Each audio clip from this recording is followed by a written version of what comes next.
From the Lind Grant University at Urbana-Champaign, Illinois, this is the closing market report for the 11th day of February 2025. It's USDA Report Day. I'm Todd Gleason. Coming up, we'll talk about this morning's report with Naomi Blohm. She's at TotalFarmMarketing.com out of West Bend, Wisconsin. We'll hear from this week's Illinois Soybean Summit, and we'll take a look at the weather forecast, too. Don Day will be here from Day Weather in Cheyenne, Wyoming on this Tuesday edition of the closing market report from Illinois Public Media. It is public radio for the farming world. Todd Gleason services are made available to WILL by University of Illinois Extension. March corn for the day settled at $4.84, down 7.5 cents. The May 6.5 lower at $4.98, and December at $4.70 at a quarter, down a penny. March soybeans at $10.43.5, down 6 for the day. November new crop at $10.55.5 cents, down 2 cents for the afternoon. And bean meal down $3.90. The bean oil 40 cents higher. Wheat futures soft red at $5.77. 2.5 lower. The hard red in the March at $5.92.5, down 4 cents. Live cattle futures $2.12.5 lower. Feeders $3.35 lower, and lean hogs down $1.35. Crude oil at $73.30 a barrel, up 99 cents. Diesel fuel 6 1/10 higher at $2.51 a gallon, and gasoline at $2.37. That's up 3 6/10 of a cent on this Tuesday afternoon. Naomi Blohm now joins us from TotalFarmMarketing.com. She's in West Bend, Wisconsin on this USDA Report Day. Not a lot of changes in the supply and demand figures for corn and soybeans. Actually, really, the only change there was that corn was up a dime on the season's average cash price, and soybeans were down a dime. What'd you make of the numbers as they came out? And maybe you can go through some of the changes on the global side. Yeah, absolutely. So the report was what I just call a dud, flat out. And a lot of times with the February report, we don't get a lot of big adjustments because the USDA usually does some shocking stuff on the January USDA report, which is, what happened, of course. So today's report, no changes at all to the U.S. supply and demand spreadsheet for corn or soybeans. And then the only thing for an adjustment for wheat, for U.S. wheat, ending stocks came in just 4 million bushels lower. But on the global side of things, the USDA did acknowledge that it hasn't been perfect weather in South America. So in Argentina, the crop for corn was cut by 1 million metric tons to 50 million metric tons.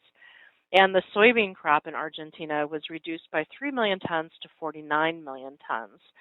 Looking at Brazil, they cut the corn crop by 1 million tons to 126 million metric tons, but they made no changes on that bean crop, still humongous at 169 million tons. So, again, acknowledging the situation, but because the report gave us no big, over-the-top, friendly news today, grain markets did not have a reason to get through resistance levels on charts, and that's why we saw things finish the day lower.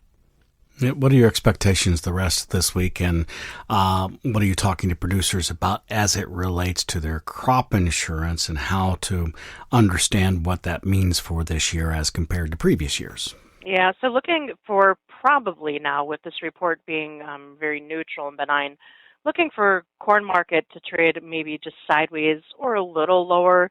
The bean market, though, I could think we could see that start to work into a lower trend overall, just because when you step back and look at the big picture, it's a comfortable U.S. number for ending stocks, and we have record global carryout. So regarding the February crop insurance number, that, of course, gets discovered throughout the month of February. The thought might be, what if this market price continues to grind lower into the end of February, ultimately leaving for potentially lower prices for crop insurance adjustments as the year goes on. So that's something just to be mindful of. In general, again, the corn fundamentals are supportive, but without any big fresh news to take that corn market higher, we're probably going to just take a step back here and take a look at things and trade in the sideways pattern.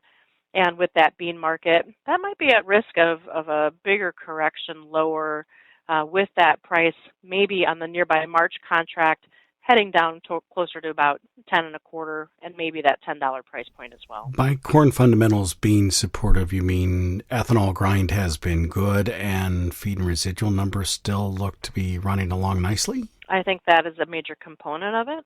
When you look at the ending stocks now at 1.54 billion bushels, we're going to probably see that number continue to stay snug at 1.54 billion bushels for the next month, but it does set us up now that if there's a weather issue in Brazil or if there's a weather issue in the United States this spring or summer, because that old crop ending stock number from the January report is so supportive, it really could keep the market in general supported overall or be a nice springboard for a summer rally in May or maybe early June. So just something to be mindful of. It's a global ending stocks for corn also still, kind of trending lower overall. So things to be really watching for and mindful of. We'll want to continue to see if our corn exports stay strong. We had Mexico step up here to the plate recently and buy some additional corn. And we'll want to make sure that our ethanol demand, as you said, stays as strong as what it's been. So we're on target to meet USDA demand projections. The question would be, can that demand get a little bit stronger in the months to come? And part of that hinges on second crop weather for second crop corn in Brazil. Yeah, so ending stocks for corn. We talked about production, but it was roughly the same change. So down 2 million metric tons for corn. Soybeans, I think, were down 3.5, something like that in total. Those are numbers you'll be watching closely. Part of that because farmers in Brazil have a corn crop they're putting in the ground now, and farmers in the United States will be making some decisions about their corn crop for later this season. Total number of hectares and acreage will make a difference, I suppose, going forward. Yes, absolutely. And then on that note of acres, at the end of February will be the USDA Outlook Forum. So it's not a USDA report, but lately we've been starting to treat it like a report because the USDA will throw out their first estimate of acres in the United States for the coming year. And the traders have been starting to trade it. And so the USDA also takes a look at usually using a trend line or near record production number for yield on that report as well. So a lot of things that could kind of tweak and massage the markets going forward, but again, without any immediate fresh news today. The grain markets are going to struggle to rally significantly higher here in the short term and look for just, I think, sideways trade to a little bit of a price pullback as the month of February now goes on. We'll look forward to talking with you again next week. Thank you so much. Appreciate it, Todd. That's Naomi Blohm. She is with TotalFarmMarketing.com.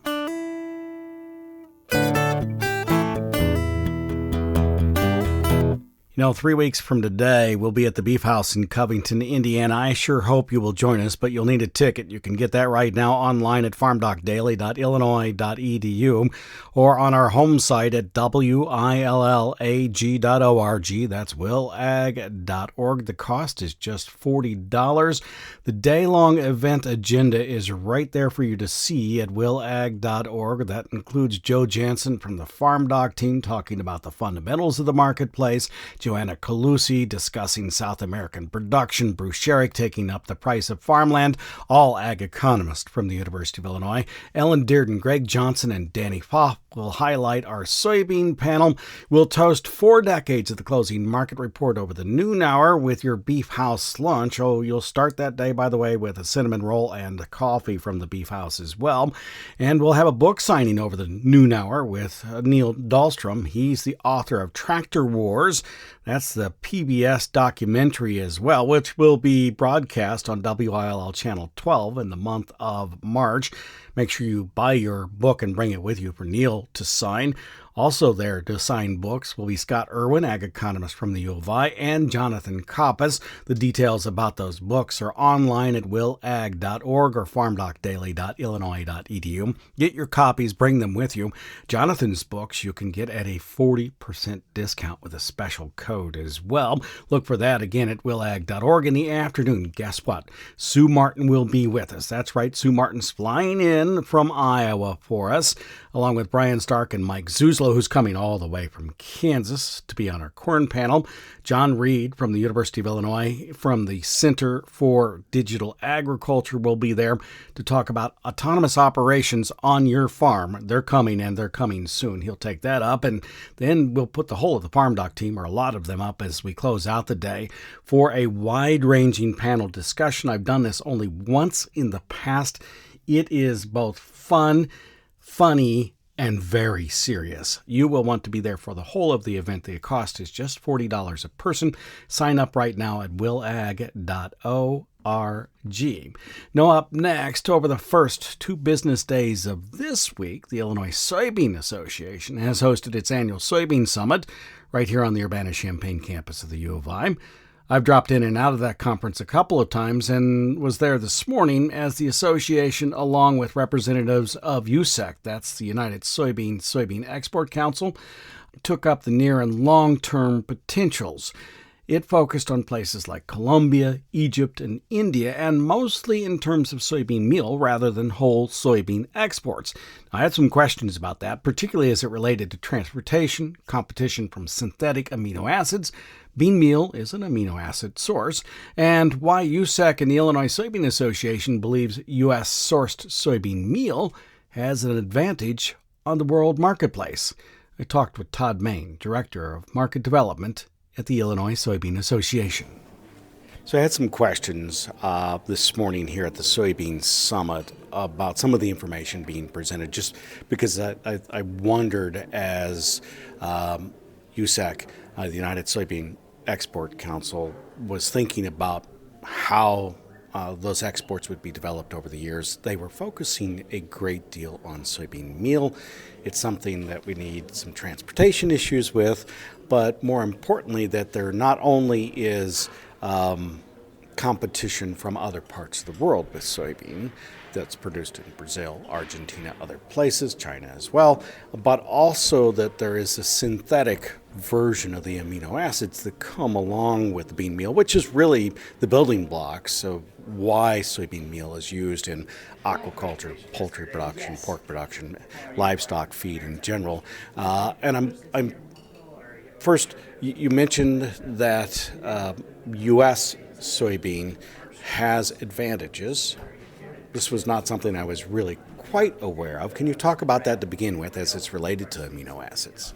Yeah, there's been a great deal of work been done on this over the last few years, and what we found is that last fall there was a study that came out, the USEC commissioned, which really showed that the unique qualities of U.S. soy do give it a competitive advantage in the global marketplace because of the amino acid profile and the digestibility rate and some other things. They really make the soy from the U.S. A better deal for a lot of these countries. What is it about U.S. soy that makes that happen? What is it about the production, about the soils, about the environment that is inherent within U.S. soy that gives it this advantage over soybeans produced in other parts of the world? Well, there's a couple of advantages. The first one of them is outside of the actual production of the bean. It's the transportation system. And our transportation system now is among the best in the world, and it is our competitive advantage. Our ability to get our beans anywhere in the world where they need to be on a regular time is an important factor that we hear about. The second is the quality, because U.S. beans are handled better in the process. And so when they arrive at the final destination market, they're just a better quality. They don't have the same damage maybe from South American beans that are heat treated. And when you heat treat beans, one of the things that you sacrifice if you don't do it right is your amino acid profile. I'm wondering, for about 4 decades, there has been an undertow, a current to pay U.S. producers based on the amino acid profile, relatively speaking. AGP has been involved in this to some extent. Is there a reason to or not to push that kind of profile and a way to pay producers? And you can talk a little bit about some other things that are happening within this sector, too, that are unique that you discussed already in front of the crowds. Sure. Well, I think as the science gets better on this stuff, and as we develop ways to distinguish ourselves from our competitors in the marketplace, I think one of those things that we're going to find is that some of these products are going to have a premium associated with them because of the nature of it. The challenge we face in the global marketplace is everybody in the beginning just cares about crude protein. And whatever your crude protein numbers are, that's sort of the driver of that. But what we've spent a lot of time, and USEC has spent a lot of time doing, is sort of differentiating ourselves by looking at things like amino acid profile, looking at how different species uptake the food or the protein within the soy itself, and how that translates into better production for them. So you discussed this in terms of soybean meal specifics for different livestock categories, in particular for beef cattle and for dairy cattle. Yes. Yeah, what we've really focused on is aquaculture, which is a growing, particularly in South America and in North Africa, where there are very sophisticated aquaculture production and a way to really expand and feed their people. One of the funny things about this, which is a little different, is that what we're hearing from our international buyers is food security isn't a really important issue for them. Because when a country can, the first thing they want to do is get food secure, because they can stabilize their population and then start to grow their population, which adds into all kinds of productivity increases across the sector. And so aquaculture is a great way. Poultry is also another great way for countries that are just emerging that they can start to get food secure. Historically, the United States has exported whole soybeans. Why the push for the products, soybean meal and soybean oil? Well, what we're seeing really is the market is shifting. It used to be that the meal was the important part. Oil was the sort of left behind part. But with the rise of the use of biofuels and soybean oil going into that, now it's the oil is driving the market, and the meal is sort of the byproduct that we need to figure out what to do with. And it just depends on the market, and I think what you see in Southeast Asia, so if you look at Vietnam, Cambodia, Indonesia, some of those places, they only want meal because they are swimming in palm oil. They don't have any use for the oil. They don't want to build crush facilities. They just want to import the meal. And so they're some of our biggest meal importers. And then you look at other places like Egypt and North Africa where they need both the oil and the meal. And so they make the investments to put the crush facilities in. So we're actually needing to just calibrate our offerings for what the demands are of those local markets in a way that maybe we didn't have to in the past. It's a push-pull depending on what the market is. So, for instance, as you suggested in Indonesia, where they have lots of palm oil, they use that as cooking oil. They don't really need vegetable oils coming in. Right. They want bean meal, and other places around the planet are the same way. And here in the United States and in Europe, sustainable aviation fuel is likely to be the demand driver for soybean oil, probably renewable diesel as well, which leaves meal, which had been the most expensive product, as oversupplied in the United States, and finding a way to export that out of the U.S. is important. Yeah, as the biofuel market grows and takes over, that leaves us a lot of very competitively priced meal. And what we're finding is that demand, we were a little nervous about this, but we're finding that demand for the meal globally they'll take it as fast as we can get it. And even in the Americas, in Colombia, which is one of our biggest markets, they don't have crush. They want the meal, they want the oil brought in, but they're also a regional hub for pet food. And so they use a lot of the meal in pet food as well. And so there's just a lot of different things that are popping up now that we've got some competitively priced meal to bring to the marketplace. And then returning lastly again to synthetic amino acids, which have been developed, can be used certainly in livestock feeds, other places. How much competition on the world marketplace are they?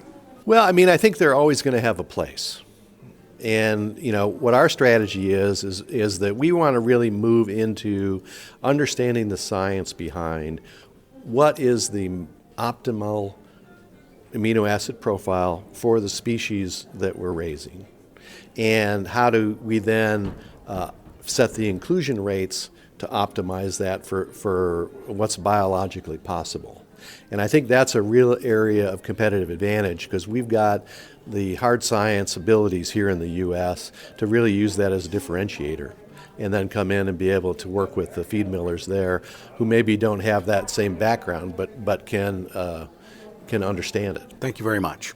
Thank you. Todd Main is Director of Market Development for the Illinois Soybean Association. I spoke with him earlier today at the Illinois Soybean Summit held in Champaign.